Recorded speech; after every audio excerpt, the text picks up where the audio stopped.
last episode, we didn't have a whole lot of luck searching for elephants at the Khao Yai National Park. This time around, we hop on a train and see some of Thailand's countryside as we make our way to the ancient historic city of Ayutthaya.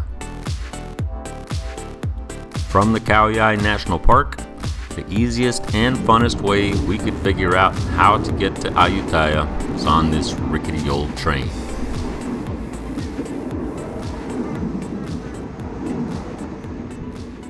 And with the assumption that we may be sitting in an open boxcar, we were pleasantly surprised to actually have some seats.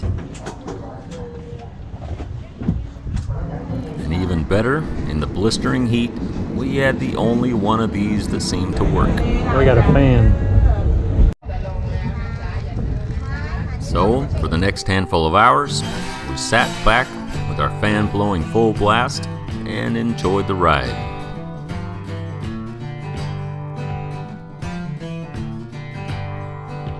From the Khao Yai National Park all the way to Ayutthaya, it only takes a few hours. And it only costs a few bucks. But with that few hours and with a few bucks out of your pocket, you get a pretty nice ride past some interesting scenery. And for me, this rickety old train, it would turn out to be my favorite way to travel through Thailand so far.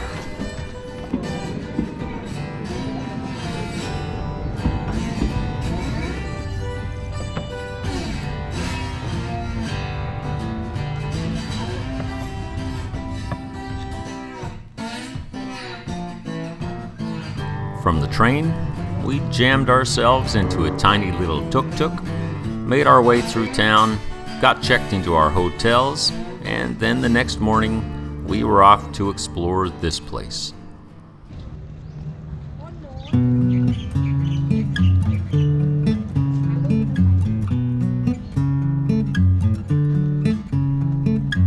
Alright, so we're in the ancient city of Ayutthaya, which I'm 100% sure I'm saying that incorrectly.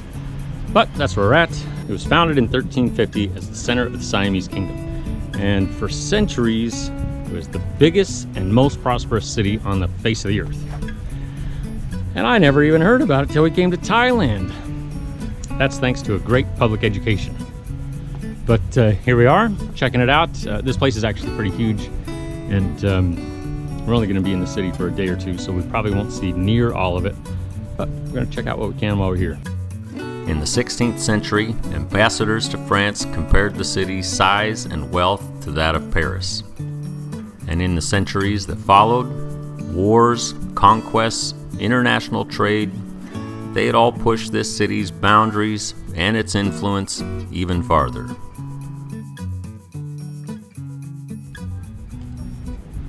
I think that people like to do a lot of selfies here.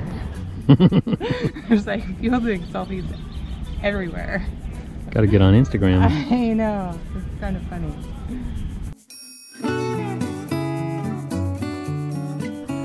But even with all of its prosperity, those centuries of wars would eventually take its toll.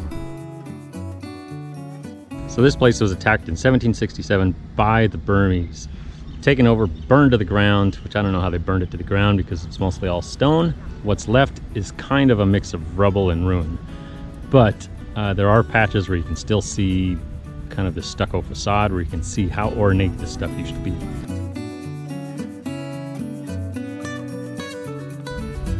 The other interesting thing is every single one of these things is leaning some different way. It's not just a funny camera angle, they're actually leaning. Every single one of them. And Brenda's sweaty. It is so sweaty. In Mexico, I thought Chiapas? Chiapas was the hottest place on earth. This, it's a pretty close, I don't know if it's second or first, but it is hot and muggy here.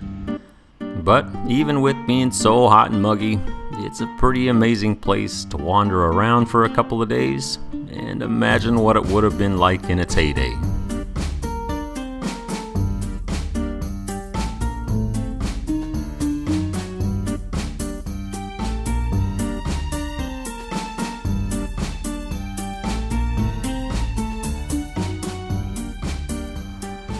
top, views of the ancient city and the new off in the distance can be had, and then you can go all the way to the bottom.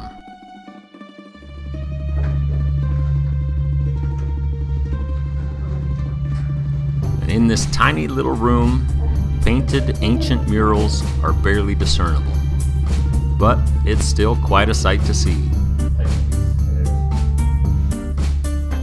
But since this city is so sprawling and we had a ton to see, the best way to get from site to site is in one of these.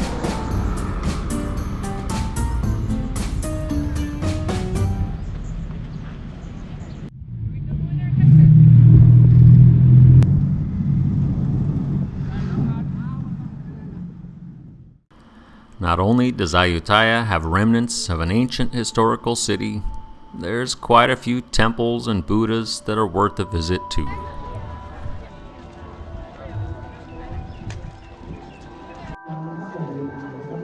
Inside this temple sits a 19-meter tall golden Buddha that was built in 1334. And allegedly, when the Burmese finally sacked the city in 1767, a tear flowed out of its eye all the way down to its navel.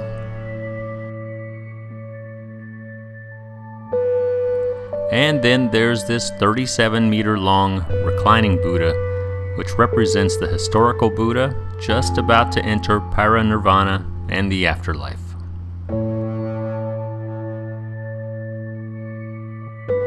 But after all of the things to see and do in Thailand, there's one thing I can recommend more than anything else. Eat where the locals eat!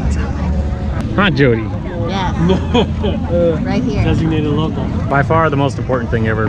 And that here in Thailand means either mom and pop shops, hole in the wall, or here, night markets.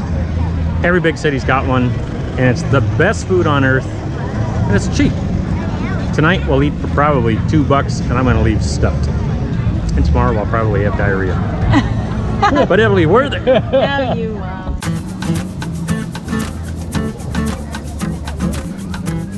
Chicken sausage on a stick. A lemongrass stick. Maybe a little hot for me. Cool. That's really good. Winner, winner, chicken dinner. For real. Actually, the lemongrass stick makes it very lemony, lemongrassy. That's really good. I love that there's something new in every market. Yeah. And then there's these things, painfully woven and wrapped by the family just in the back of the frame. These are noodle balls and they come with their own basket. Jason, you want one? I think you should try them first. I don't know what's in the middle of it. What does that look like? That's chicken or something? What is it? Yeah, it tastes like chicken. Tastes like chicken. Is that a thing? Yeah. It's like a chicken nugget. Yeah. And these vegetarian delights, with a presentation so perfect, Jody just couldn't pass them up.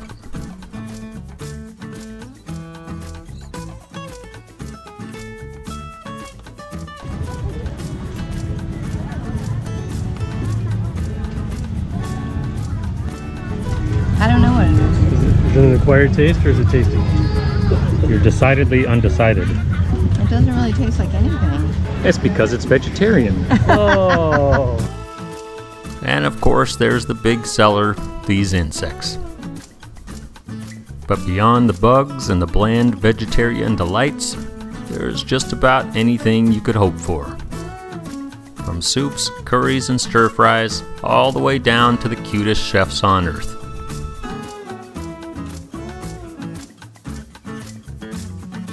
Thailand, more than any place we've been so far, is a culture that's wrapped around food.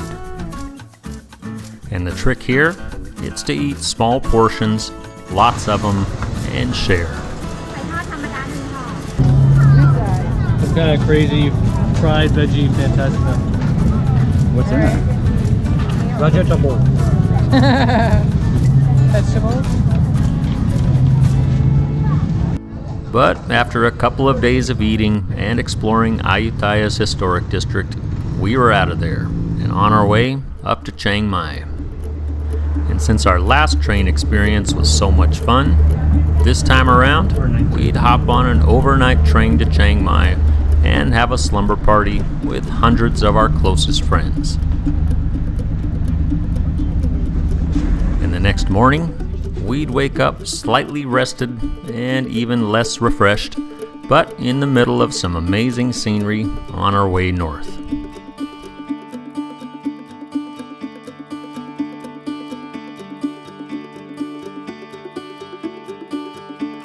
But that's about it for this episode. Thanks for watching. Join us next time as we join a sea of scooters as we explore the amazing city of Chiang Mai.